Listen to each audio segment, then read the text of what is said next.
India में मारुति चंद नाम का एक गैर मारूफ गांव था। इस गांव में शराब और जुआ आम था। ख़वातीन और बच्चे तक शराब पीते और जुआ खेलते थे। इस गांव का एक नौजवान सोनी कृष्ण शहर गया। वहां उसने अपने एक दोस्त से शतरंज सीखी और वापस अपने गांव आकर चाय खाना खोल दिया। चाय खाने के सामने शतरंज रखी और लोगों को भी ये खेल सिखाना शुरू कर दिया। कृष्ण की वजह से पूरा गांव शतरंज खेल का खिलाड़ी बन गया। लोगों ने शराब और जुआ भी छोड़ दिया।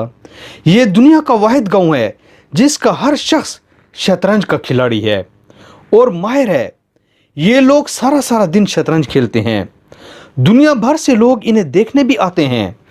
हुकूमत ने गांव की दिलचस्पी देखकर शतरंज को बच्चों के सिलेबस का हिस्सा बना दिया।